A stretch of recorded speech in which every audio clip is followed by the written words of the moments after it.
very very good morning to all of you. Welcome to Shruti Chamaria classes. आज हमारी CA inter CMA inter की class 3 है. Yes, we are live on the channel. सब जल्दी से YouTube channel पर आ जाएंगे.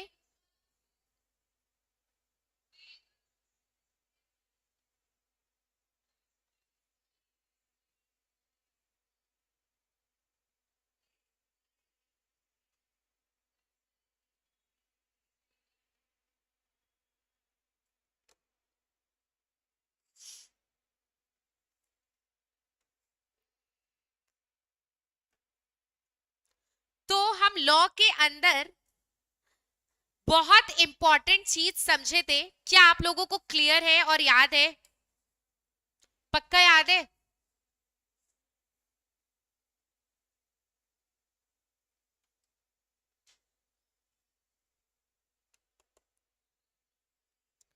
जो भी अभी तक नहीं जुड़े लाइव ऑनलाइन वाले सब फटाफट जुड़ जाएंगे. And all the offline aspirants, पहले आप लोग बताइए क्या हमने जो लॉ में पढ़ा है फर्स्ट 2 क्लासेस में क्लियर है?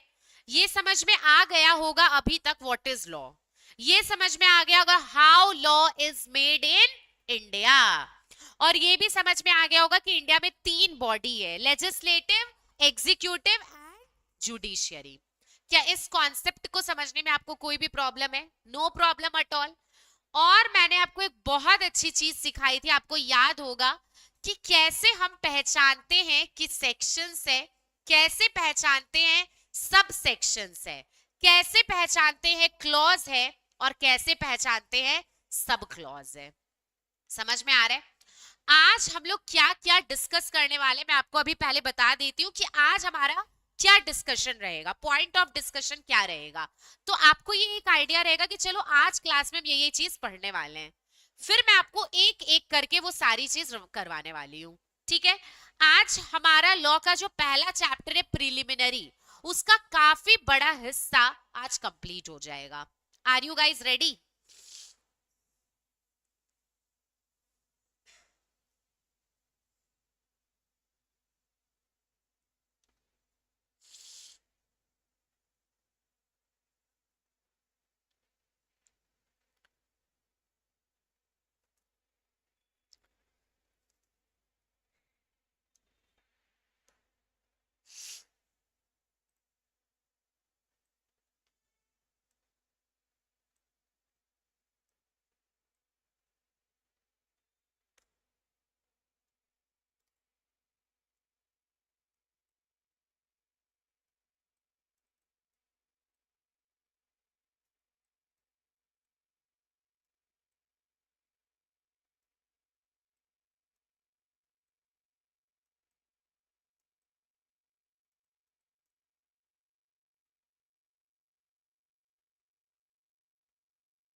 ओके, सबसे पहले हम लोग डिस्कस करने वाले हैं आज, एक बार मैं आपको रिवाइज कराने वाली हूं कि हमारा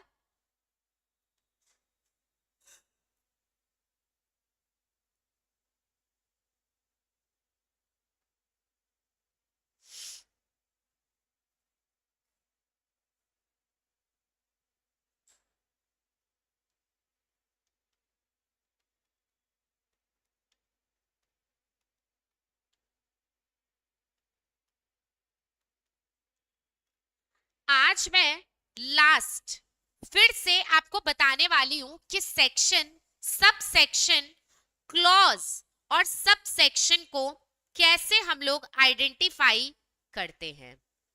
ठीक है?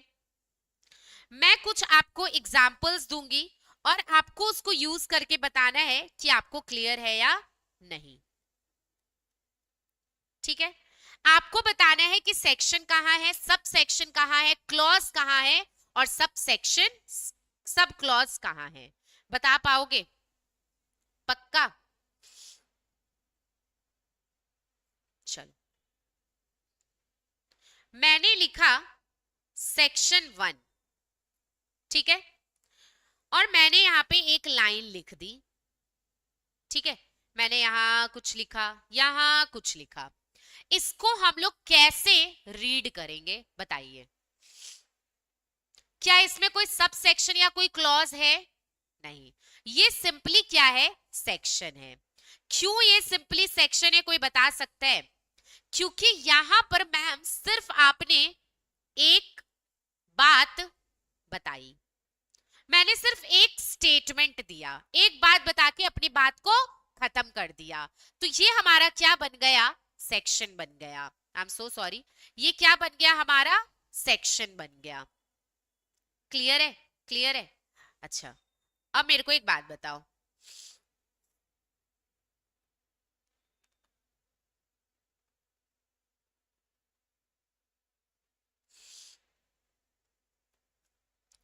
अब मैंने यहां पे लिखा सेक्शन 1, ठीक, एक बात मैंने यहां लिखी, फिर एक बात मैंने यहां लिखी, ठीक है, ये क्या है? टेल मी, ये क्या है? सब सेक्शन है, क्योंकि मैम आपने सेक्शन 1 के अंदर दो बात बताई है, एक ये बात और एक ये बात, तो ये क्या हो गए? हमारे सब सेक्शन हो गए। बहुत अच्छे, ये क्या हो गए? हमारे सब सेक्शन हो गए। अब बताओ, सेक्शन 1 मैंने यहां पे एक बात लिखी और ऐसा कुछ लिखा, ये क्या है? क्यों? क्योंकि मैम आपने जो ये बात लिखी ना, इसके बाद आपने कोई और दूसरी बात नहीं लिखी, ए बी और सी इसी से रिलेटेड है। जैसे मानो मैं पढ़ रही हूं ये वाला बी पॉइंट, तो मुझे पहले ये पढ़ना पड़ेगा फिर बी पढ़ना पड़ेगा। समझ में आ रहा है? ए बी सी तीनों किस पे डिपेंडेंट है? जो मैंने आप मैम सेक्शन 1 के बगल में लिखे हैं। Is it clear? आप लोग अच्छा समझ गए हो। अब मेरे को एक बात बताओ,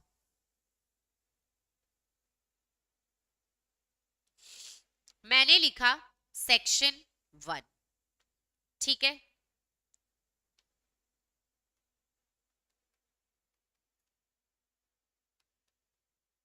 ये कैसे पढ़ोगे बताओ?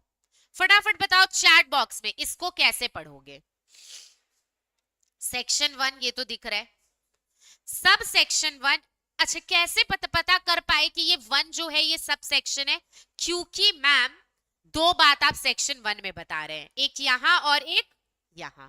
समझ में आ रहा है? आप दो बात बता रहे हैं, एक यहां और एक यहां, तो इसके अंदर जो पॉइंट है ए बी सी, ये क्लॉजेस हो गए, क्योंकि ये 1 के लिखे स्टेटमेंट पे डिपेंडेंट है। मुझे सिर्फ अगर बी पढ़ना है तो मैं क्या पढ़ सकती हूँ? सेक्शन 1 सब सेक्शन 1 का ये लाइन पढ़ूंगी, फिर बी पढ़ सकती हूँ। समझ में आ रहा है? समझ में आ रहा है? और मैम 2 में आपने फिर एक अलग बात बता दी, तो इसलिए ये क्या हो गया? Sub section.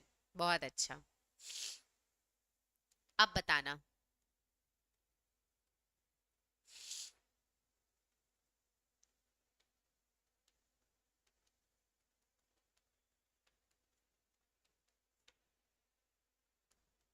बोलो ये क्या है?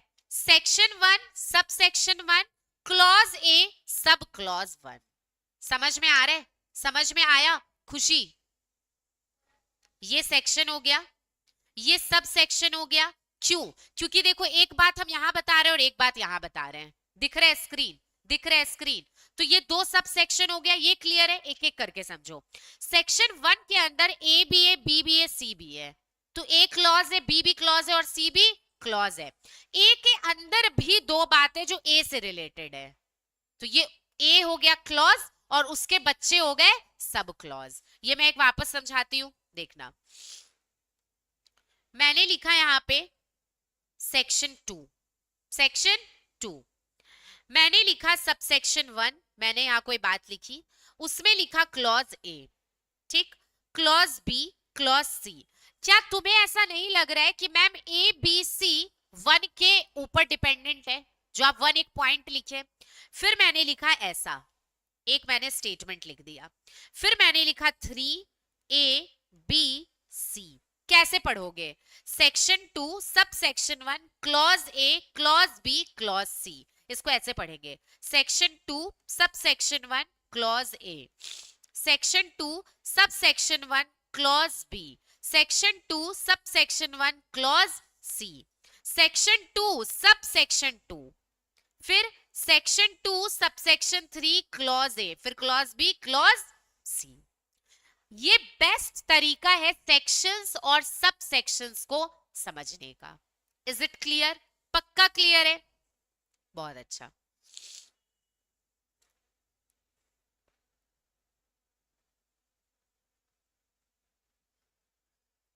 ये बताना,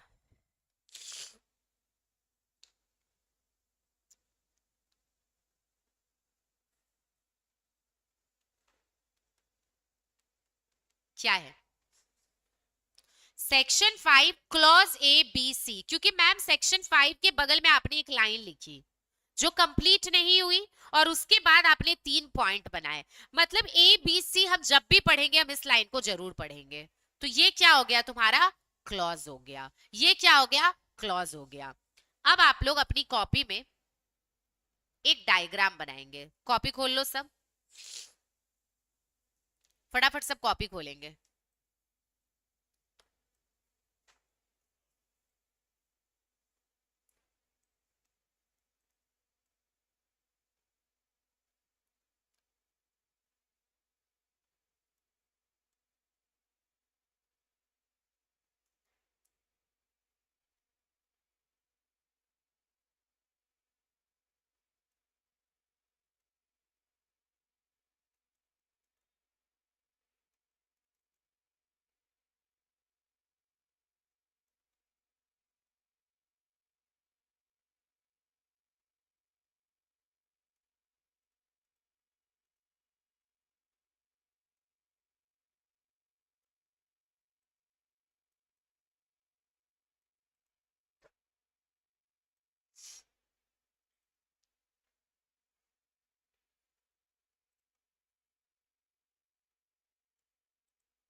how to identify sections, subsections, clause and subclause. ठीक है, आज भी हमारा डिस्कशन लॉ में बहुत इंपॉर्टेंट रहने वाला है।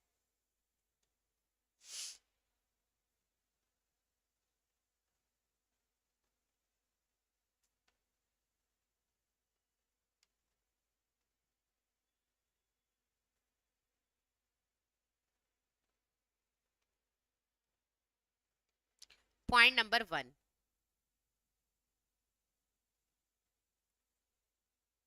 मैं एग्जाम्पल के थ्रू आपको समझा रही हूं। सेक्शन 1 लिखा और बगल में एक लाइन लिख दी, this is read as section 1 as only one statement has been written with no further points. तो ये आपका क्या बन गया? सेक्शन बन गया. एग्जाम्पल नंबर 2, सेक्शन 1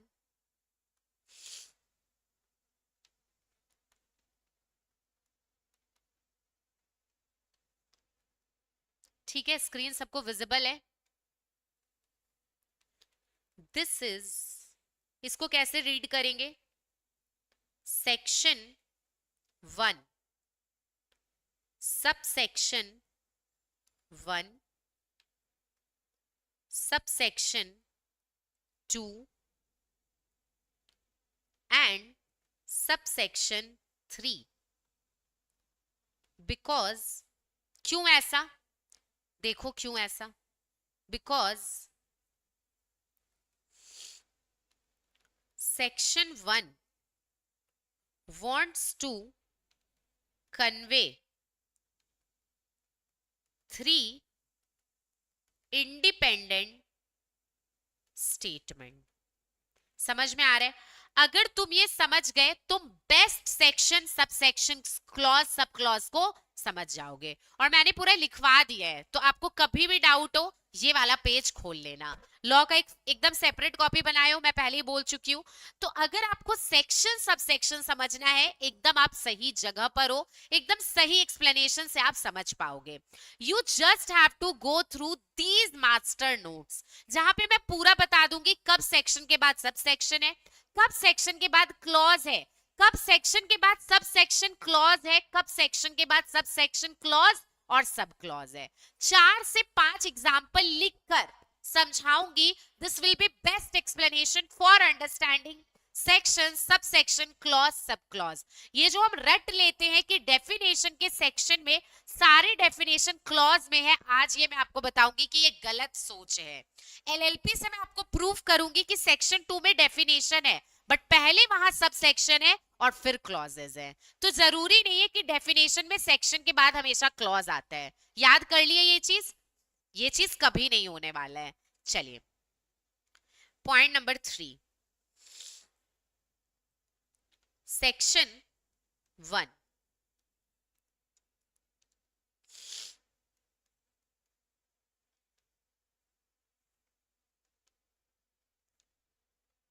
इसको कैसे रीड करेंगे? Section 1 subsection 1 clause A B. तो मेरे को एक बात बताओ, ए और बी को किससे लेना देना है? किससे लेना देना है? एक सेकेंड.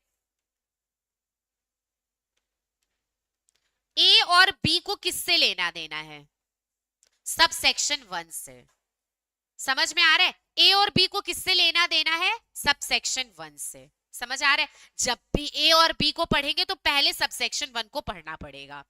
क्लियर है?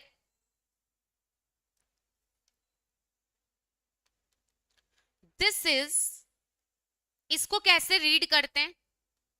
सेक्शन 1 सब सेक्शन 1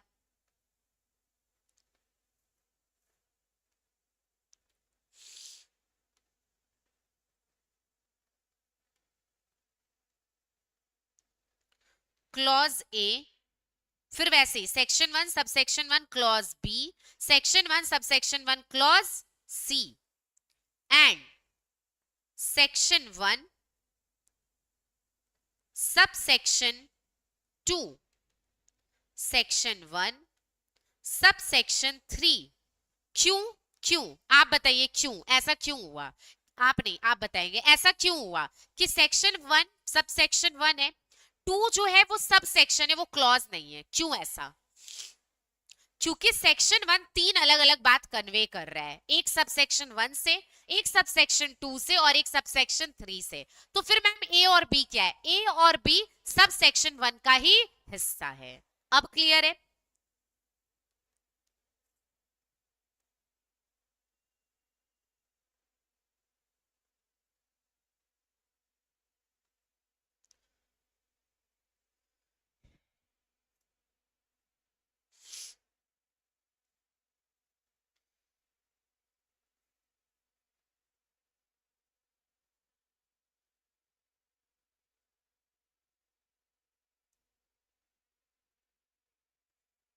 चलो कहाँ थे हम लोग?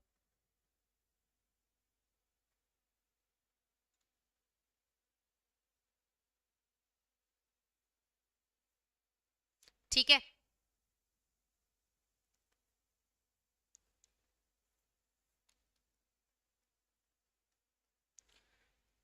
यहां पे section 1 wants to convey 3 statement, या फिर बोल सकते 3 पॉइंट्स। तो जब भी कोई सेक्शन एक से ज्यादा बात बताने का कोशिश करेगा वो सब सेक्शन बनाएगा, और सब सेक्शन 1 3 और बात बताना चाहेगा तो क्लॉज बनाएगा, और एक क्लॉज अगर और बात बताना चाहेगा। कितना मजेदार है, इससे ज्यादा ब्रह्मास्त्र कुछ नहीं हो सकता है सेक्शन को समझने का। मैं एक बार आपको बता रही हूं, अगर आप सीए या सीए में, इंटर लॉ में, या किसी भी लॉ के लेवल पे हो, आप कोई भी प्रोफेशनल कोर्स कर रहे हो, आपको सबसे पहला समझना आना चाहिए what is section, what is sub section, what is clause and what is sub clause, कैसे पहचानते हैं। अगर एक सेक्शन दो अलग अलग बात कन्वे करना चाहेगा, वो दो अलग अलग बात सब सेक्शन है। क्लियर है? अगर कोई सब सेक्शन अपने अंदर और फिर बात कन्वे करना चाहेगा तो क्लॉज बनाएगा, और अगर क्लॉज भी अलग अलग बात कन्वे करना चाहेगा तो वो सब क्लॉज बनाएगा। क्लियर है? सेक्शन के बाद सब सेक्शन भी आ सकता है, सेक्शन के बाद क्लॉज भी आ सकता है। समझ में आ रहा है? कब आएगा क्लॉज? अगर एक सेक्शन है जो अलग अलग बात कन्वे नहीं करना चाहता है तो वो क्लॉज बनाएगा, लेकिन सब सेक्शन कब बनाएगा? जब वो अलग अलग बात कन्वे करना चाहता है। क्लियर है? चलिए,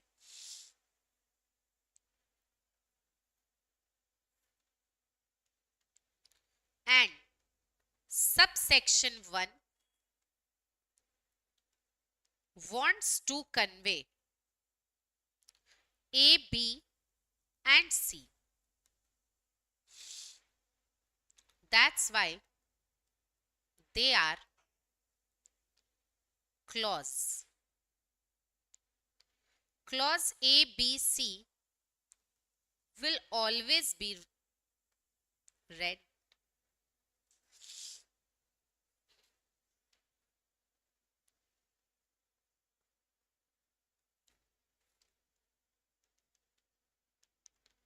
with subsection 1.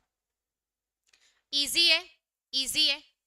अभी तक क्या क्या कॉम्बिनेशन किए? एक किए जब सिर्फ सेक्शन है, एक क्या किए, सेक्शन है और सब सेक्शन है, एक section, sub section and clause, और एक सेक्शन मानो 5, सब सेक्शन 1, क्लॉज ए। ये क्या हो गए? बोलो ना।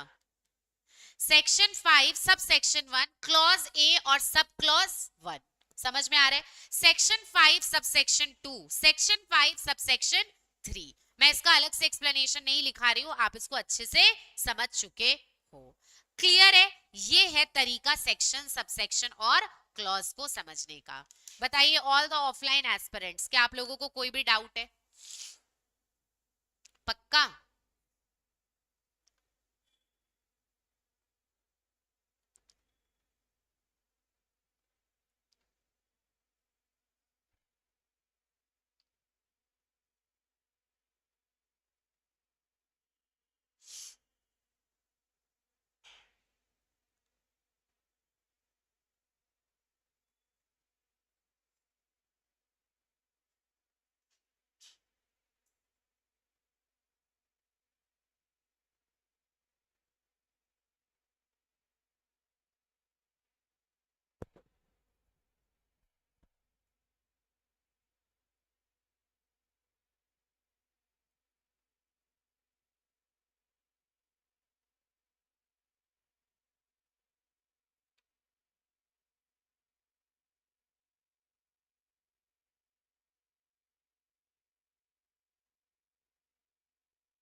चलिए अब आगे प्रोसीड करें। Are you guys ready? पक्का? अब मैं आपको एक बहुत अच्छी चीज समझाने वाली हूं। देखो एक चीज देखना, ये देख रहे हो, ये सेक्शन 2 है, ये क्या है सेक्शन, बोलो ना मेरे साथ, 2 है। क्या दिख रहा है ये सेक्शन, सॉरी सेक्शन 2, स्क्रीन दिख रहा है सबको, सेक्शन 2 है। उसके बाद क्या लिखा है, section 2 state that in this act unless the context otherwise requires, point 1, point 2, ठीक है। फिर लिखा है क्या आपका पॉइंट 3, पॉइंट 5, मैं आपको बताई थी ऑलमोस्ट 90 प्लस आपके डेफिनेशंस हैं, ठीक है। ये तो सेक्शन है, ये तो समझ में आ रहा है, समझ में आ रहा है। ये सब सेक्शंस क्यों नहीं है, पॉइंट 1 और 2 सब सेक्शन क्यों नहीं है, क्योंकि सेक्शन 2 के बाद एक लाइन लिखा हुआ है, in this act unless the take context otherwise requires, और उसके बाद कुछ पॉइंट है। मतलब जब जब तुम 1 2 3 4 6 7 8 9 80 89 90 94 जब जब डेफिनेशंस पढ़ोगे तुमको ये लाइन पढ़ना होगा, समझ आ रहा है। तो ये जितने भी पॉइंट्स है ना, ये किस पे डिपेंडेंट है, सेक्शन 2 के बगल में लिखी गई एक लाइन पे डिपेंडेंट है, इसीलिए ये सब सेक्शन नहीं है, ये क्या है, क्लॉज है। तो यस, कंपनीज एक्ट में बिल्कुल ऐसा है कि सेक्शन 2 के बाद जितने भी पॉइंट्स है ना वो क्लॉज है। तुम इसको कैसे रीड करोगे, सेक्शन 2 क्लॉज 1, सेक्शन 2 क्लॉज 2, समझ में आ रहा है। लेकिन लेकिन दो मैं इसमें तुमको सिनेरियो समझाती हूँ, यू क्लियर हो जाएगा। अगर मैं सेक्शन 2 के बगल में ऐसा लिख देती, या मानो यहां लिख देती,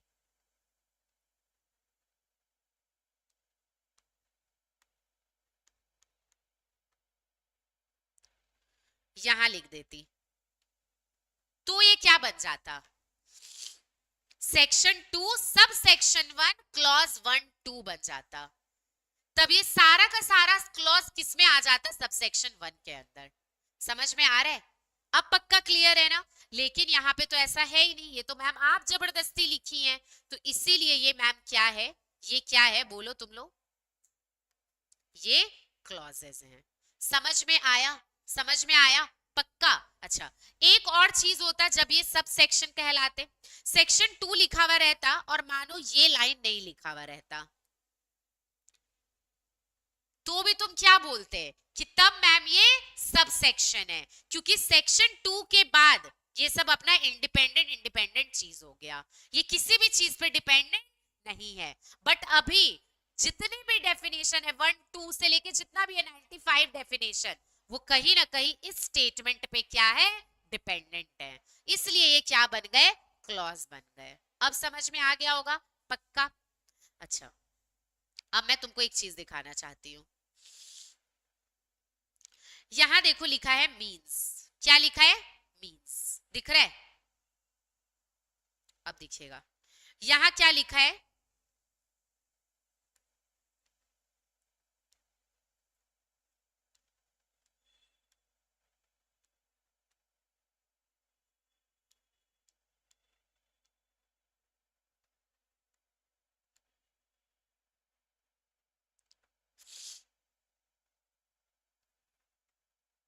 दिख रहा है, मींस लिखा है, लिखा है। अभी बस देखते जाना, एकदम देखते जाना, यहां क्या लिखा है, इंक्लूड्स, इस डेफिनेशन में क्या लिखा है, मींस, इस डेफिनेशन में क्या लिखा है, मींस, बोलो ना क्लियर है। तो इस डेफिनेशन में क्या लिखा है, इंक्लूड्स, ये क्या कहानी है, कहीं डेफिनेशन में मींस लिख दिया, कहीं इंक्लूड लिख दिया, कुछ तो डिफरेंस होता होगा, बिल्कुल डिफरेंस होता है। क्या डिफरेंस है आपको पता है, जहां भी मींस लिखा है ना, मतलब एक रेस्ट्रिक्शन लगा दिया, मतलब एक क्या लगा दिया, रेस्ट्रिक्शन, और जहां भी इंक्लूड्स लिखा है वहां पे नो रेस्ट्रिक्शन।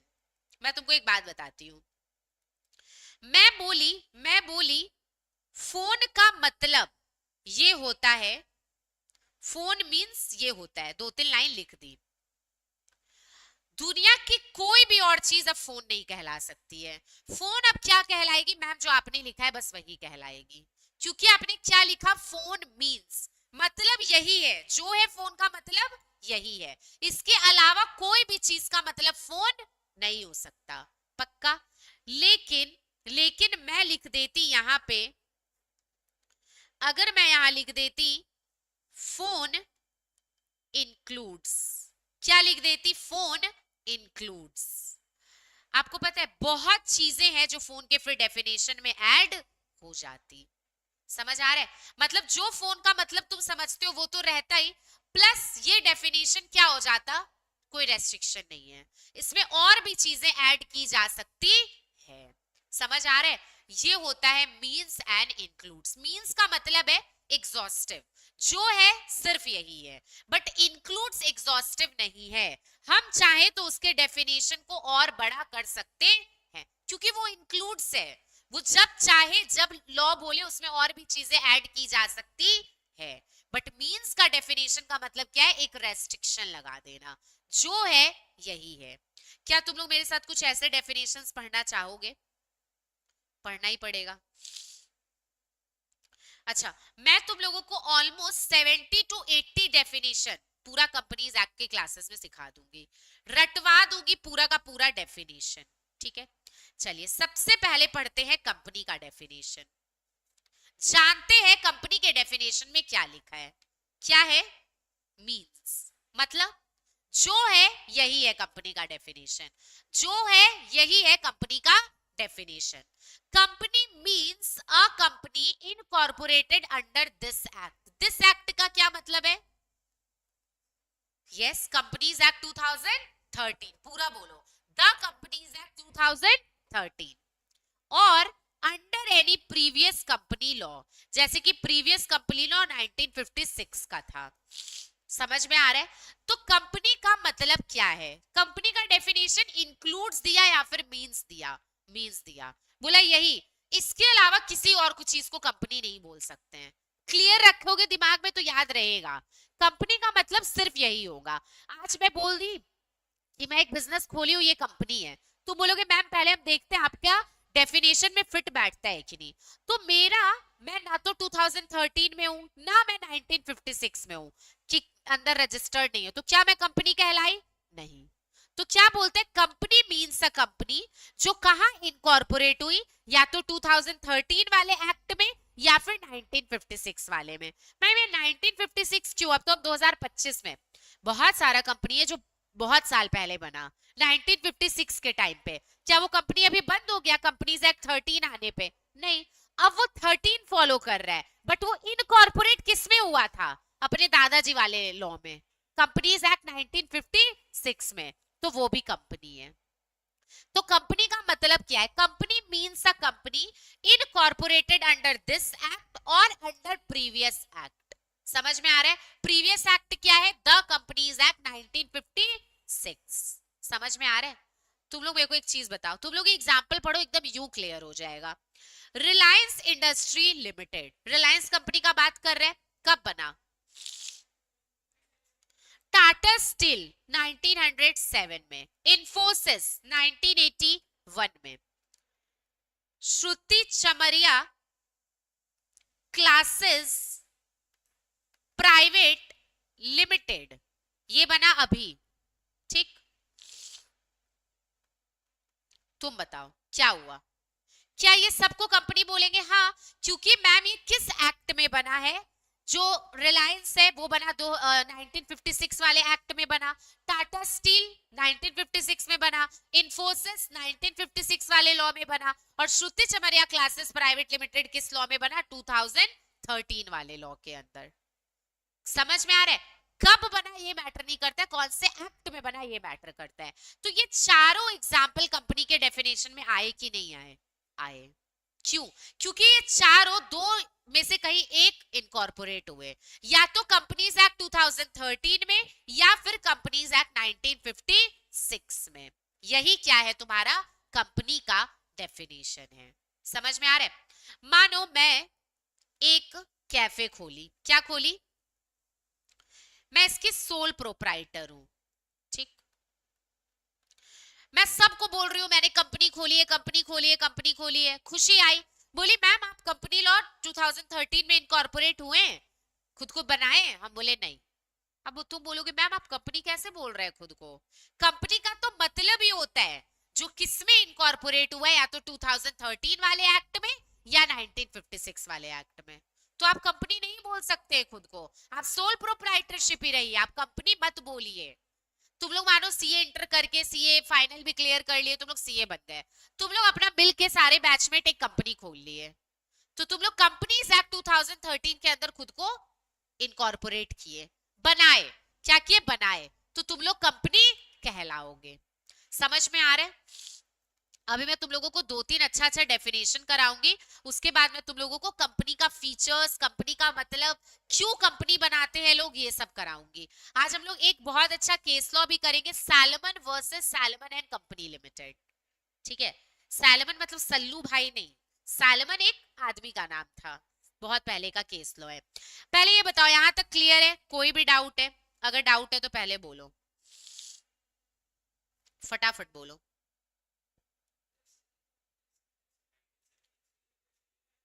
हाँ करेक्ट। कब हुआ? यस, यस, यस, लेकिन वो इनकॉर्पोरेट तो हुआ ना उस एक्ट में, तो कंपनी तो कहलाएगा। सिंपल सा मतलब है, तुम कोई भी एंटिटी को देखो, तुम उससे पूछो आप कौन से एक्ट में इनकॉर्पोरेट हुए हैं, वो तुमको बोला हम इनकॉर्पोरेट हुए, एग्जांपल दे रही हूँ, एलएलपी एक्ट 2008 में, हिम्मत है क्या कंपनी बोल दोगे? नहीं बोल पाओगे। क्यों? क्योंकि मैम वो ना तो 2013 वाले एक्ट में हुआ है, कंपनीज एक्ट 2013, और ना ही 1956 वाले में। कैसे बोल दे फिर, बुर्बक हो क्या? बोल दोगे क्या? नहीं। समझ आ रहा है? अब मैं तुमको सेकंड डेफिनेशन, अच्छा, अभी जो डेफिनेशन कराई उसका सेक्शन क्या था? कंपनी का सेक्शन क्या है डेफिनेशन का? टू तो होगा, इतने तो तुम होशियार हो ही, सारा डेफिनेशन कंपनीज एक्ट में सेक्शन 2 में है। क्लॉज क्या था? 20।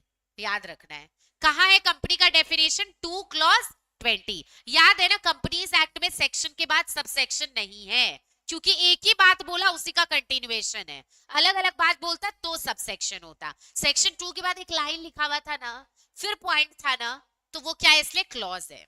तो सेक्शन 2 क्लॉज 20।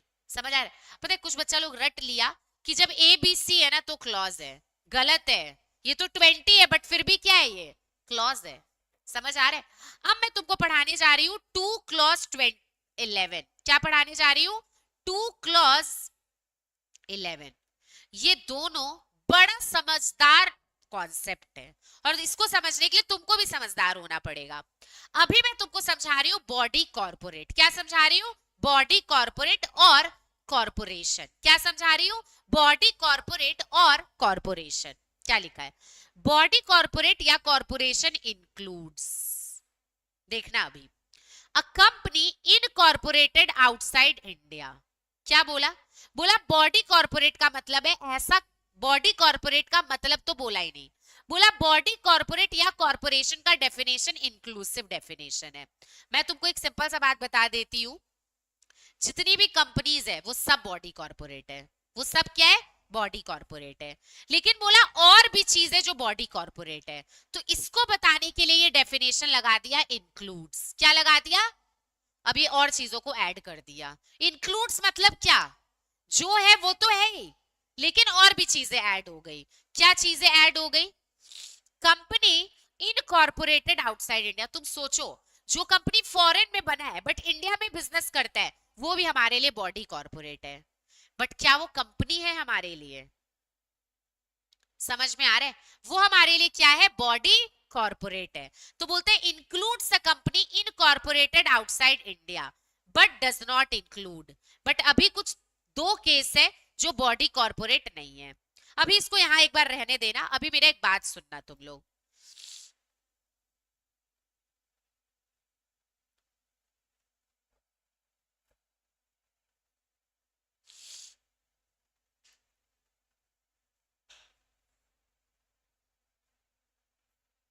अभी मैं तुमको दो बात समझाने वाली हूं, एक कंपनी और एक body corporate. Are you guys ready? मेरा बात समझना।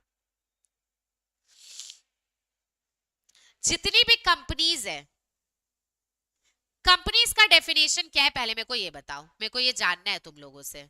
मैम, जो 2013 वाले एक्ट में बनी है या फिर जो 1956 एक्ट में बनी है। समझ में आ रहा है? अच्छा एक सेकेंड, मैं थोड़ा सा एक अंडरस्टैंडिंग तुमको दे रही हूं। बॉडी कॉर्पोरेट का मतलब होता है, बॉडी कॉर्पोरेट का मतलब होता है कोई भी ऐसी एंटिटी जिसमें कुछ फीचर्स हो। अभी तुमको ये फीचर्स मैंने नहीं पढ़ाया, बस समझो। जिसमें कुछ फीचर्स हो, जैसे कि परपीचुअल सक्सेशन हो, सेपरेट लीगल एंटिटी हो, आर्टिफिशियल लीगल पर्सन हो, लिमिटेड लाइबिलिटी हो। ठीक है, तो ऐसी एंटिटी को हम लोग क्या बोलते हैं? आई एम सो सॉरी, ऐसी एंटिटी को हम लोग क्या बोलते हैं? बोलो ना, बॉडी कॉर्पोरेट।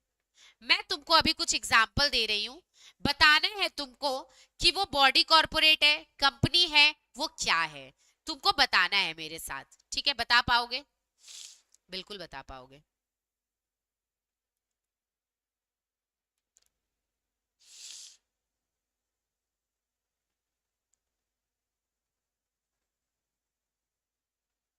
ये सब समझना बहुत जरूरी है।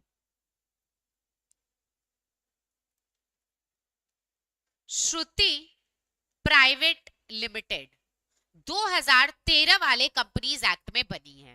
ठीक, क्या ये कंपनी है? मैं स्क्रीन दिखाती हूं, क्या ये कंपनी है? यस और नो?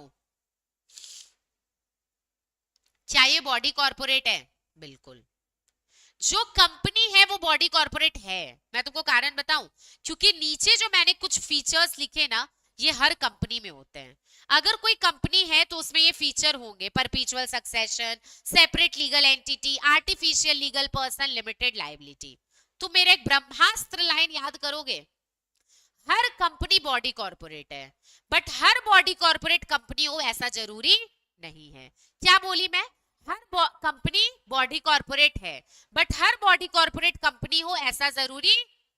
पक्का? इससे पता है तुमको ये समझना चाहिए कि मैम बॉडी कॉर्पोरेट का मतलब सिर्फ कंपनी नहीं होता है, और भी चीजें हैं जो बॉडी कॉर्पोरेट है। यही डेफिनेशन में भी लिखा था, इसीलिए बॉडी कॉर्पोरेट का डेफिनेशन इंक्लूड वाला बनाया। समझ आया? बोला बॉडी कॉर्पोरेट के डेफिनेशन में और चीजें इंक्लूड होती है। ऐसी कंपनी जो देश के बाहर बनी है वो हमारे लिए कंपनी तो नहीं है, बट वो बॉडी कॉर्पोरेट है। समझे? तो every company is a body corporate, but every body corporate is not necessarily to be company. हो भी सकता है, नहीं भी हो सकता। पक्का? अब चलो फटाफट एग्जाम्पल करेंगे, एकदम मजेदार धुआंधार स्पीड में। हर कंपनी बॉडी कॉर्पोरेट है, ये याद रखना। ठीक है, चलो। तो श्रुति प्राइवेट लिमिटेड 2013 एक्ट में बना, मैं तुमको ये बात बताई। तो ये क्या है मैम? कंपनी भी है और बॉडी कॉर्पोरेट भी है। कोई भी डाउट समझने में? Any doubt? Reliance industries limited, ठीक है, 1956 वाले एक्ट में बनी, ये क्या है? बोलो, कंपनी है बॉडी कॉर्पोरेट है? अगर कंपनी है तो बॉडी कॉर्पोरेट तो होगा ही होगा। अब सुनना, अब सुनना, बात अभी आएगी सबसे इंपॉर्टेंट। ओला, ओला ना आउटसाइड इंडिया की कंपनी है, इंडिया में नहीं बनी है, इंडिया के बाहर बनी है। क्या ये हमारे लिए कंपनी है? एक सेकेंड, डेफिनेशन पे जाते हैं। 2 clause 20 कंपनी को समझाते हैं। क्या समझाते हैं कंपनी का definition? Incorporated under this act और अंडर प्रीवियस एक्ट। क्या ओला इंडिया के बाहर बना तो क्या वो 2013 और 1956 के अंदर बना? वो तो अपने देश के लॉ के अंदर बना। ये कंपनी तो नहीं है, बट ये बॉडी कॉर्पोरेट है। क्यों?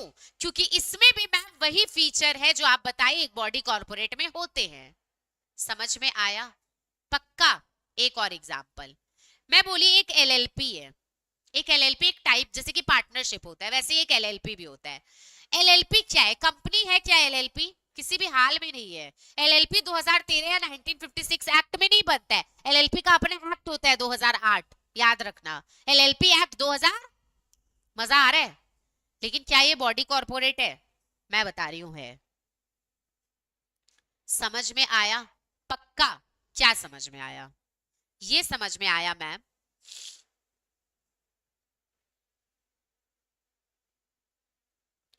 every company is body corporate, but every body corporate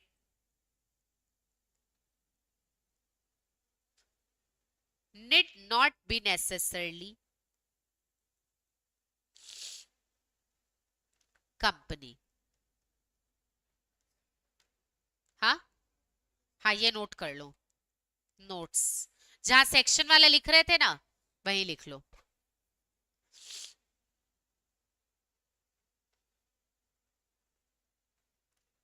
लिख लिए?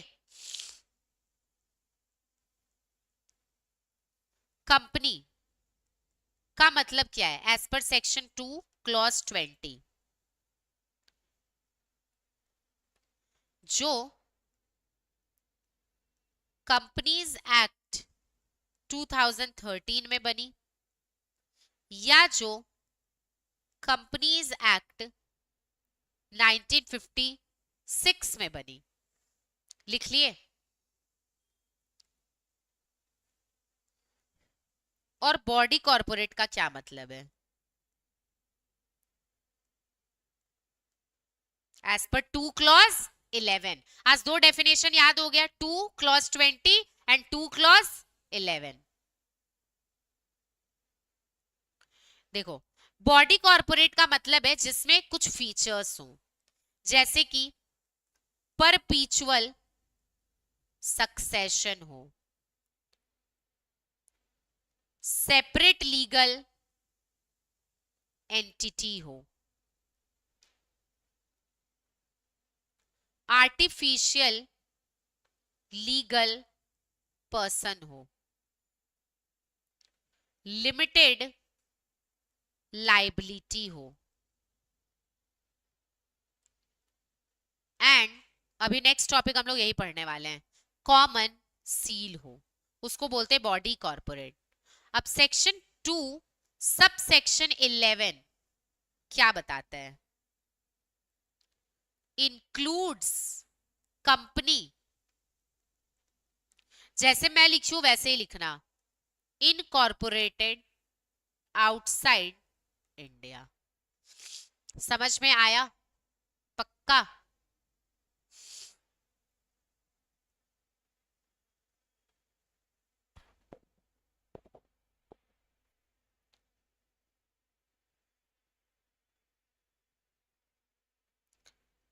अच्छा, एक सेकेंड, एक एग्जाम्पल मुझे और देना है, देखती हूँ कितना समझे हो। LIC जो है ना, LIC LIC का अपना एक्ट है, तो LIC अपने एक्ट के अंदर बनी है, LIC एक्ट। क्या ये कंपनी है? क्यों नहीं है? सेपरेट एक्ट में बनी। अरे सिंपल सा बात है, किसी भी चीज को कंपनी कब बोलोगे? जब वो कंपनीज एक्ट 13 या कंपनी, देखो सिंपल रखो ना, लॉ को कॉम्प्लिकेट मत करो। किसी भी चीज को कंपनी कब बोलोगे? जब वो कंपनीज एक्ट 2013 या कंपनीज एक्ट 1956 में बना है। मैं क्या बोली? LIC अपने एक्ट के अंदर बना है, LIC का अपना एक्ट है, ये कंपनी नहीं है, बट ये बॉडी कॉर्पोरेट है। समझ में आया? चलिए, ये लिख लिया आप लोग? मजेदार लग रहा है? तो आज हम लोग सीखे पूरा अच्छे से section, sub section, clause, sub clause. अभी हम टेस्ट लेंगे तुम लोग का, देखेंगे तुम लोग कितना पहचान पा रहे हो। फिर और क्या पढ़े आज हम लोग? Means and includes. और क्या समझे? दो डेफिनेशन, एक कंपनी का और एक बॉडी कॉर्पोरेट का। कंपनी का डेफिनेशन है 2 क्लॉज 20 में और बॉडी कॉर्पोरेट का डेफिनेशन है 2 क्लॉज 11 में। ठीक है, अभी हम लोग पढ़ेंगे what is company.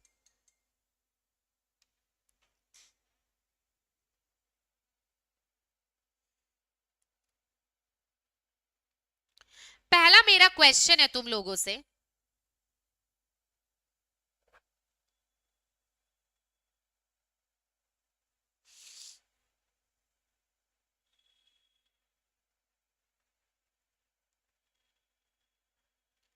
why company is required? मेरा क्वेश्चन है तुम लोगों से ये, हम लोग कंपनी क्यों बनाते हैं? आज मानो आपका नाम क्या है, आशीष।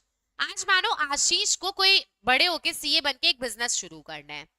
बोला मैम हम अपना बिजनेस कैसे बनाए, मतलब किस तरीके से खुद को रजिस्टर करें, as a company, as a partnership, और भी पार्टनर्स के साथ खोले, सोल प्रोप्राइटरशिप, क्या करें? हम बोले कंपनी बना लो। हम क्या बोले? कंपनी बना लो। पता है हम क्यों बोले कंपनी बना लो? ऑब्वियसली कुछ ना कुछ फायदा होता होगा कंपनी का, इसीलिए हम इसको बोले क्या, तुम क्या बना लो, कंपनी। ये क्रेडिट कार्ड वाले कितना लोन ऑफर करते हैं, और जब लोन की जरूरत होगी तो लोन नहीं देंगे। सही बोल रही हूँ कि नहीं?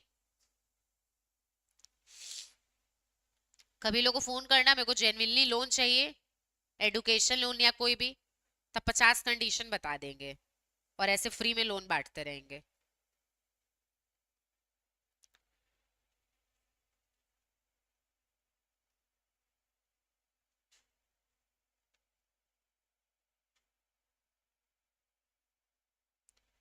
चलो, कोई डाउट है जो यूट्यूब पे सेशन कर रहे हैं?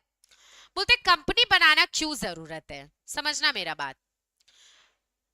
हुआ क्या, मेरा एक एग्जाम्पल सुनना। आशीष जब सीए बन गया तो आशीष एक कंपनी खोला। सुनते हैं आशीष क्या चीज का कंपनी खोला।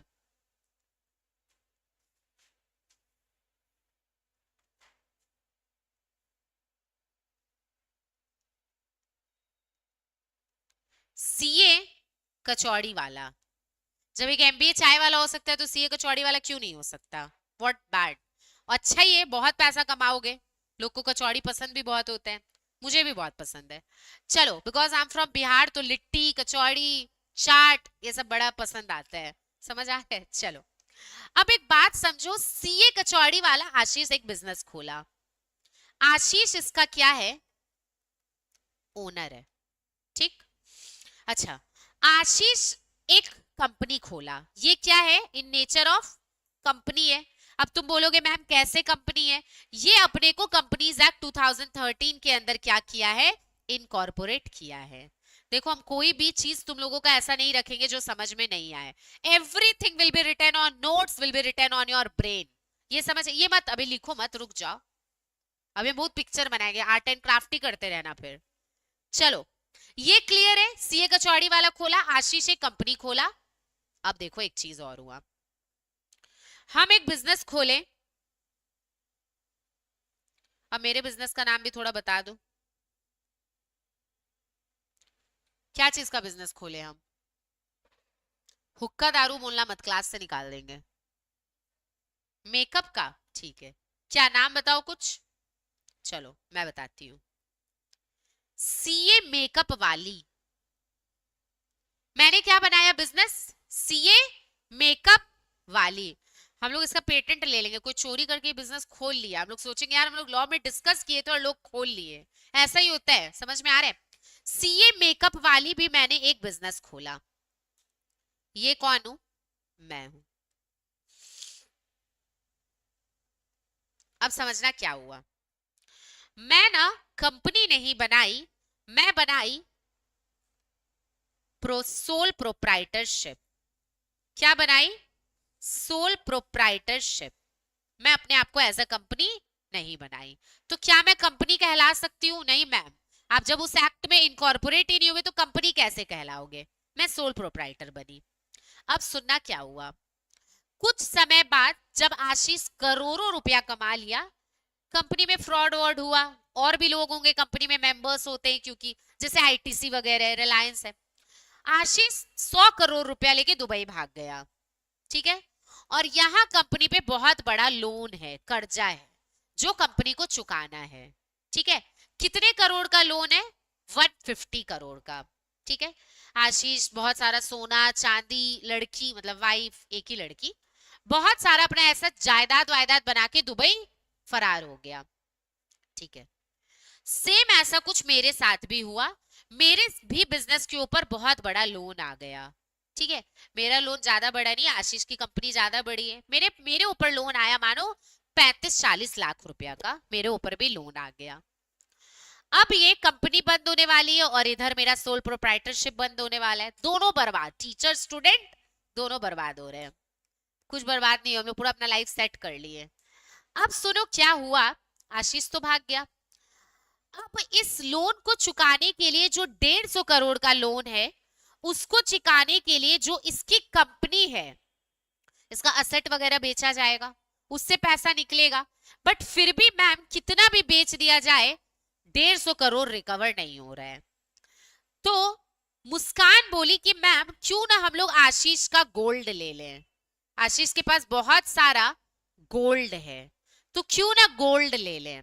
नहीं ले सकते, नहीं ले सकते, क्योंकि मैं बताऊंगी थोड़ी देर में, क्योंकि आशीष ने बहुत बुद्धिमानी का काम किया कि उसने एक कंपनी बनाई। जो पर्सनल उसका असेट है वो उसका पर्सनल है, कंपनी का नहीं है। जबकि कंपनी का ओनर आशीष है, लेकिन आशीष का जमीन जायदाद गोल्ड सिर्फ आशीष का है, सीए कचौड़ी वाला बिजनेस का नहीं है। जबकि वो किसकी कंपनी है, आशीष की कंपनी है। आशीष सेफ है, कंपनी गया भाड़ में, इतना रुपया का गोल्ड है, जमीन जायदाद है, शादी हो ही जाएगा, बच्चे हो ही जाएंगे, जीवन सेट है, और लाइफ में क्या चाहिए। बर्बाद यहाँ कौन हो रहा है, जो लॉ पढ़ाती हैं। मैं बर्बाद हो गई, क्यों? क्योंकि मैं खोली सोल प्रोप्राइटर। सोल प्रोप्राइटरशिप में मेरा लाइबिलिटी, मेरी कंपनी का मतलब जो भी हम बनाए सोल प्रोप्राइटर, दोनों का लाइबिलिटी क्या है, सेम है। सीए मेकअप वाली का जो लोन है 40 लाख रुपया का, उसको चुकाने के लिए बिजनेस का लैंड बेचा गया, बिजनेस का असेट बेचा गया, 20 लाख रिकवर हुआ। 40 लाख का लोन था, 20 लाख अभी भी बाकी है। आएगा बैंक वाला या जो भी लिक्विडेशन करते, वो सब मैं आप लोगों को बाद में बताऊंगी। अभी समझो कोई आएगा बोलेगा श्रुति जी आपका 20 लाख का लोन अभी भी नहीं चुकता हुआ है, पे कीजिए। हम बोलेंगे कहां से करे सर, दे तो दिए कंपनी का जमीन जायदाद सब। बोलेगा मैम आप ना सोने का घड़ी पहने हुए हैं, तुम लोग झूठ मान रहे हो, एक्चुअली मेरी सोने की घड़ी है, ठीक है, गोल्ड की घड़ी है, चलो मजाक है। तो बेसिकली पता चला हम यहां से निकले और तुम्ही लोग किडनैप करवा लिया। बेसिकली मैम मेरे को बैंक बोल रहे हैं कि मैम आपका जो ये सोने का घड़ी है ना, ये दे दीजिए। हम बोले ये तो हम नहीं देंगे, हम तो लॉ पढ़ाते हैं, हम क्यों दे, हम अपना पर्सनल एसेट देने के लिए लायबल नहीं है। बोलेगा मैम आप लग रहा है क्लास जब ले रही थी तो, समझ आ रहे हैं, सोल प्रोप्राइटरशिप अगर है, आपका पर्सनल असेट भी ले लिया जाएगा। मेरा गोल्ड का घड़ी, जो भी मेरा पर्सनल एसेट था, जो भी मेरा म्यूचुअल फंड शेयर सब था, सब लिया जा सकता है। तो बुद्धिमान कौन बना यहाँ पे, सीए कचौड़ी वाला, और सीए मेकअप वाली बर्बाद हो गई। समझ में आ रहा है, एक्चुअली ऐसा होता है। तो ये फायदा है कंपनी बना के, ये क्या फायदा है कंपनी बना के। कोई सोचो आशीष के पर्सनल असेट पे, उसके अलमारी में कितना गोल्ड है, कितना कैश है, उसका जमीन जायदाद ऑलवेज प्रोटेक्टेड है। कंपनी में आग लग जाए, कंपनी खत्म हो जाए, नहीं चुका पा रहे हैं कंपनी, आशीष बोलेगा हम क्या करें, कंपनी है नहीं चुका पा रहे हैं, नहीं चुका पा रहे हैं, जबकि वो आशीष का कंपनी है। विजय माल्या को जानते हो, उसका रीसेंट पॉडकास्ट देखे थे, वो यही कॉन्सेप्ट अपने पॉडकास्ट में समझाया था। तो तुम अगर लॉ पढ़े हो, तुम ये सब पॉडकास्ट वगैरह को बहुत रिलेट कर पाओगे। वो यही बोला था कि हम और कंपनी तो अलग अलग है। अरे भाई तुम्हारे ही जबकि कंपनी है, कोर्ट को भी दिख रहा है, लॉ को भी दिख रहा है, बट कोई कुछ कर सकता है क्या, नहीं, क्योंकि कंपनी में मेंबर का लाइबिलिटी लिमिटेड है। मेंबर का लाइबिलिटी क्या है, लिमिटेड। विजय माल्या अपनी कंपनी का ओनर है, मेंबर है, मेंबर है, ओनर भी है मेंबर भी है, लेकिन क्या उसके पर्सनल एसेट को यूज किया जा सकता है? इतना डायमंड वुमेंट है विजय माल्या के पास, कुछ नहीं। विजय माल्या बोला हम दोनों है अलग अलग, कंपनी अलग है और हम अलग है, जबकि हम ही बनाए हैं कंपनी। तुम सोचो लॉ को दिख रहा है कि ये मेरे को मूर्ख बना रहा है, बट फिर भी लॉ कुछ नहीं कर पाएगा, क्योंकि ये कंपनी का सबसे बड़ा फायदा है लिमिटेड लाइबिलिटी। समझ आ रहा है? तुम लोग सब मिलके एक कंपनी बनाओ, प्लीज ऐसा करना मत, हम बस एक एग्जांपल दे रहे हैं। एक कंपनी बनाओ, बहुत लोग ऐसा करते हैं, कंपनी बनाए, 4-5 लोग मिलके मेंबर्स बन गए, ठीक है, कंपनी स्टार्ट हो गई, कंपनी के नाम पे लैंड है, बिल्डिंग है, जो भी चीजें हैं, तुम लोग का अपना पर्सनल एसेट भी है, पर्सनल गोल्ड है, गाड़ी है, घड़ी है, मेरी तरह गोल्ड की घड़ी है। तुम लोग को पता है साउथ में अगर जाओगे, इंडिया के साउथ में मैं बात कर रही हूँ वेलोर वगैरह की, है ना, उस साइड पे। वहां के जो डॉक्टर्स वगैरह होते, फीमेल डॉक्टर्स, वो लोग जो हेयर में पिन लगाती है वो भी गोल्ड का होता है।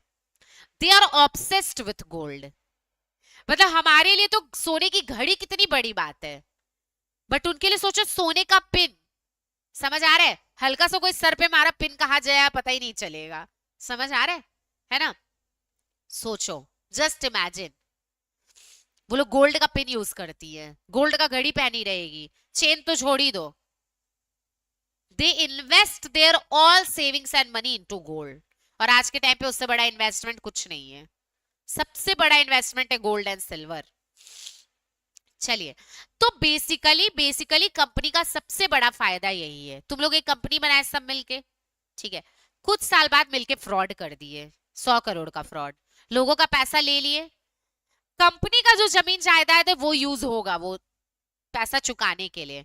तुम्हारा पर्सनल एसेट नहीं लेगा, तुमसे तुम्हारा फोन, गोल्ड वगैरह कुछ नहीं मांगेगा। तो फायदा है कि नहीं कंपनी बना के बिजनेस करने में? बहुत बड़ा फायदा है। यही फायदा पता था सैलमन को। किसको पता था? बोलो। क्योंकि इसीलिए कंपनी का कॉन्सेप्ट लाया गया था कि कंपनी में मेंबर्स का लाइबिलिटी लिमिटेड होता है।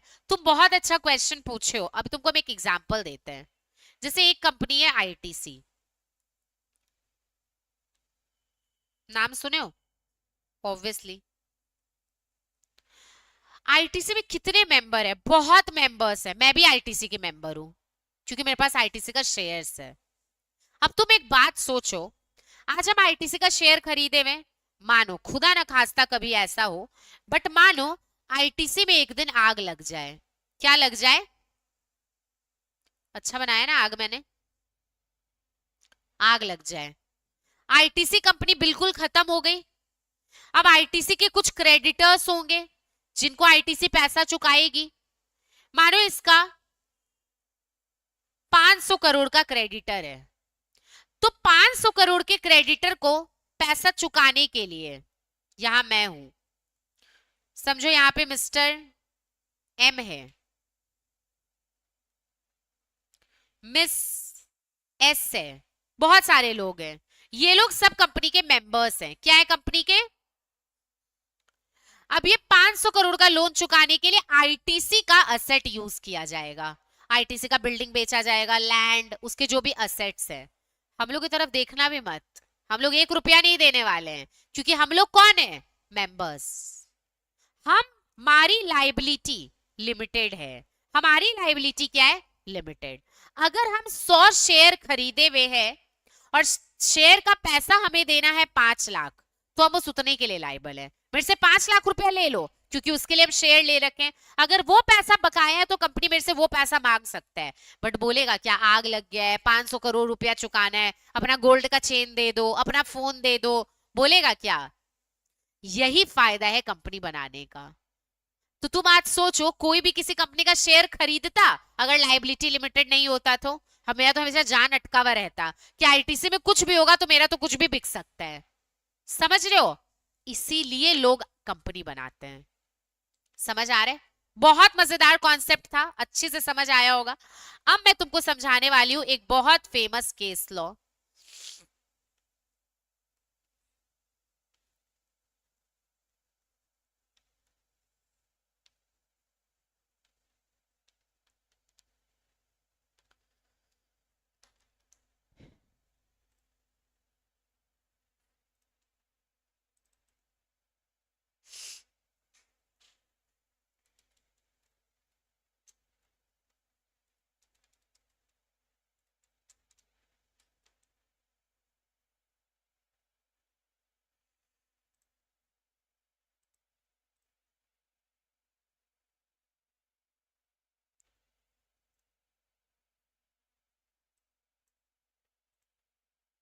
इसको क्या हो गया?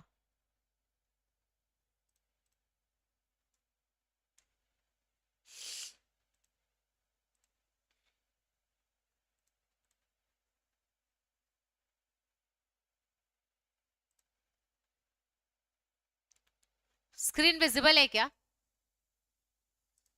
नहीं,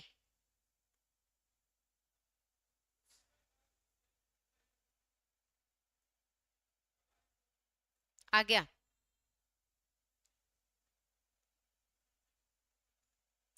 ये ऐसा क्यों आ रहा है?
चलो, अभी हम लोग एक बहुत फेमस केस लॉ पढ़ेंगे, salmon versus salmon and company limited.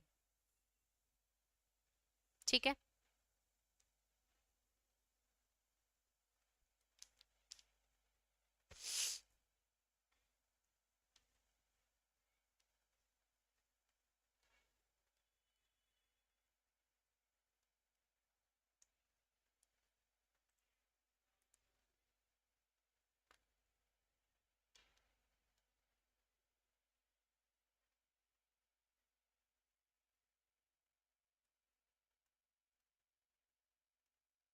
चलिए।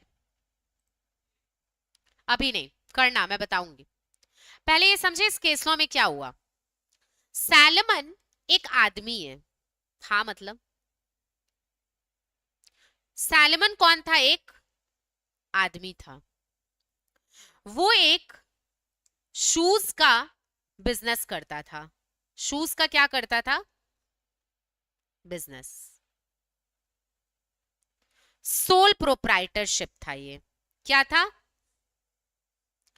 तो इसको श्रुति मैम एक दिन जाके बताई कि अगर तुम्हारे इस बिजनेस में कुछ भी हुआ, तुम्हारा पर्सनल असेट, तुम पर्सनली लायबल हो जाओगे, क्योंकि सोल प्रोप्राइटरशिप में तो ऐसा ही होता है। ये बोला हम क्या करें, हम इसको पूरा तरीका समझाएं। हम इसको बोले तुम क्या करो, सैलमन एंड कंपनी लिमिटेड बोल के एक कंपनी बना लो। क्या बना लो? सैलमन का एक कंपनी बना लो। ठीक, ये बना लिया। ये क्या किया? बना लिया। और अपने शूज के बिजनेस को इसको सेल कर दिया। क्या कर दिया? इस कंपनी को सेल कर दिया। कंपनी का ओनर कौन है? सैलमन। अभी तुम्हारे सामने साक्षात एग्जाम्पल आ जाएगा कि मैम दिख रहा है कौन गड़बड़ किया, बट कुछ कर नहीं सकते क्योंकि कंपनी का फीचर्स ही कुछ ऐसा है। समझ आ रहा है? तो सैलमन क्या किया? अपना बिजनेस इसको बेचा। तो आज जब भी हम किसी को कुछ अपना बेचते हैं तो बदले में वो मेरे को कुछ देता है। बदले में वो मेरे को क्या दिया, देखते हैं। बदले में मेरे को मिला शेयर्स, कुछ कैश भी मिला और सिक्योर्ड डिबेंचर्स मिला। सिक्योर्ड डिबेंचर का मतलब है on the basis of security company भी अगर कभी भी बंद होगी, सबसे पहले इनका पैसा चुकाया जाएगा। ठीक है, डिबेंचर्स मतलब एक तरीके से हो गए कि ये लोग हमारे कंपनी के क्रेडिटर्स हैं। तो सैलमन कंपनी का क्या बन गया? क्रेडिटर। मतलब जब भी कंपनी बंद होगी तो सबसे पहले सैलमन को पैसा चुकाती। ऐसा किया सैलमन। कुछ टाइम बाद बहुत बड़ा दुखद घटना हुआ। सैलमन कंपनी बंद होने के नौबत पे आ गई। क्या हो गई? बंद होने के नौबत पे आ गई। ठीक है, तो सैलमन एंड कंपनी लिमिटेड में और भी क्रेडिटर्स थे। और भी क्रेडिटर्स थे। अब आया लिक्विडेशन का टाइम, सबको सबका पैसा बांटा जाएगा, दिया जाएगा। सबसे लाइन में आगे जाके खड़ा हो गया सैलमन, यही लाल मुंडी सैलमन खड़ा हो गया, बोला सबसे पहले मेरा पैसा दो, सबसे पहले क्या दो, मेरा पैसा दो। अदर क्रेडिटर बोला बेवकूफ है क्या, तुम तो इसी कंपनी का ओनर है, तुम तो पैसा लास्ट में लोगे, पहले तुम बाकी क्रेडिटर्स का पैसा चुकाओ। ये बोला नहीं, तुम लोग लॉ नहीं पढ़ा है क्या, कंपनी के ओनर हम हो सकते, मेंबर हो सकते, बट हम और कंपनी अलग अलग हैं, हम और कंपनी क्या है, अलग अलग। पहले पैसा किसका चुकाया जाएगा, सिक्योर्ड डिबेंचर्स का। किसका चुकाया जाएगा, जो कौन है, सैलमन है। सबसे पहले ये कंपनी ने पैसा किसको चुकाया, सैलमन को। अपने घर का पैसा अपने घर में ही आ गया, समझ में आया। और जब क्रेडिटर्स को देने का बारी आया, कंपनी बन गया भिखारी। कैसे दे क्रेडिटर्स को पैसा, क्रेडिटर बोला पकड़ो ओनर को, सैलमन एंड कंपनी लिमिटेड का ओनर कौन है, सैलमन। सैलमन आराम से अपनी बीवी के साथ चाय पी रहा है शाम में गार्डन में बैठ के। क्यों, सैलमन बोल रहा है हम कंपनी अगर बनाए भी है, लेकिन हम और कंपनी क्या है, मेरा लायबिलिटी तो लिमिटेड है, हम कोई अपना पर्सनल एसेट यूज नहीं करने वाले हैं। सब उसके बीवी के गले में चेन था, उस पर नजर था, चेन कब से पैसा चुका दो, वो बोला कुछ नहीं मिलेगा।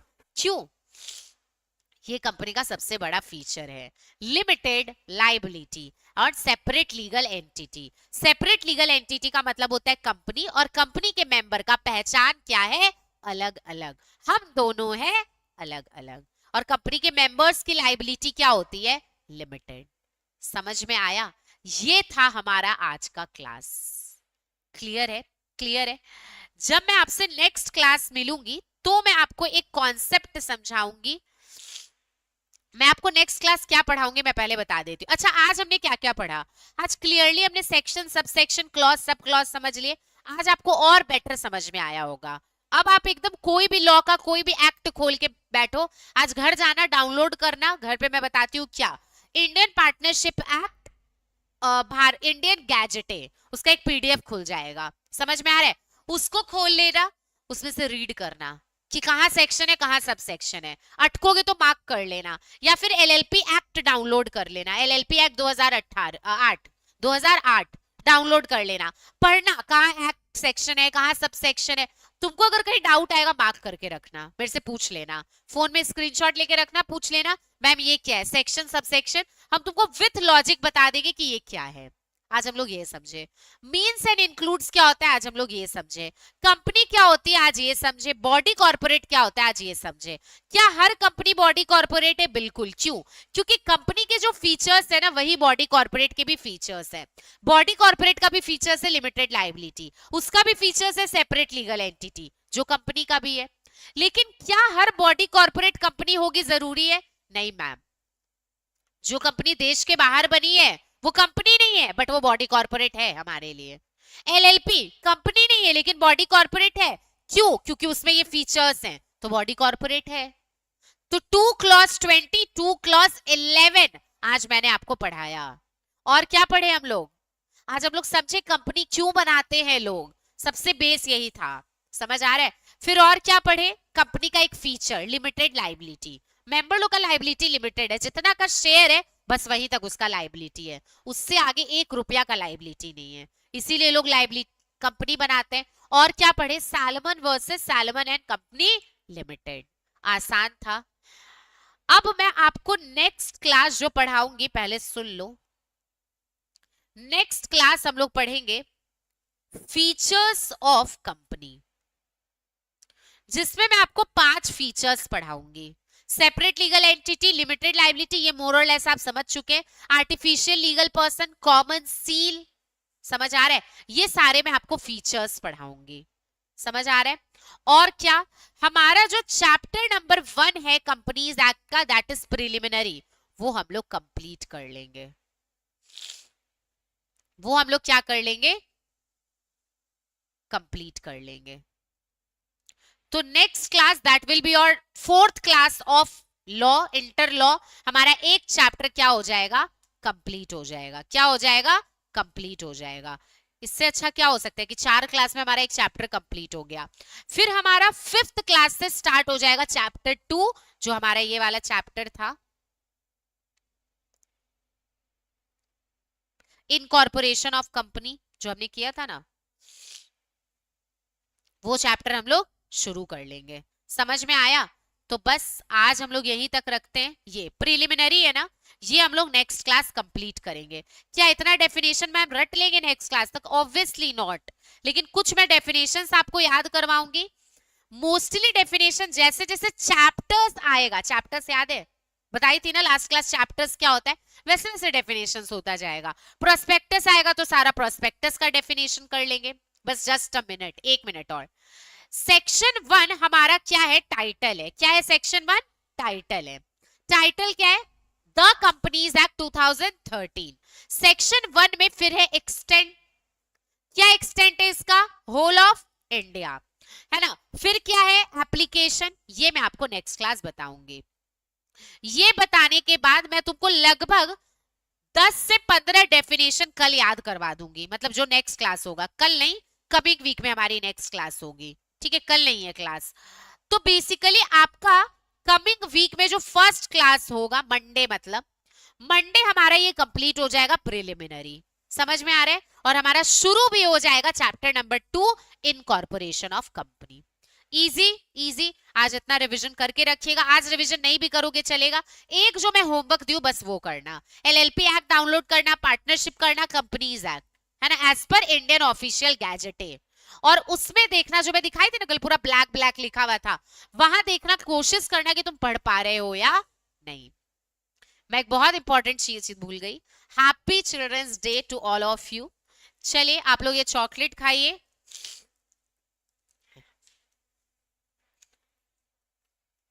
वेलकम। अच्छे से पढ़ो आप लोग और मेरा नाम रोशन करो। मेरे लिए सबसे इंपॉर्टेंट यही है कि आप लोग क्लियर कर लो, whichever is your attempt, उसी अटेम्प्ट में क्लियर हो, सेकंड का टाइम ही ना मिले। समझ आ रहा है? सेकंड हमारा फाइनल ही हो। ओके गाइस, चलिए मिलते हैं नेक्स्ट क्लास। कमिंग वीक से आपका डीटी भी शुरू हो जाएगा, लॉ भी शुरू रहेगा, ठीक है। उसके बाद आपका आईडीटी शुरू होगा। ओके, 3 से ज्यादा एक सब्जेक्ट एक बार में नहीं संभाल पाओगे। Okay, thank you so much, all the best guys, happy children's day to all of you.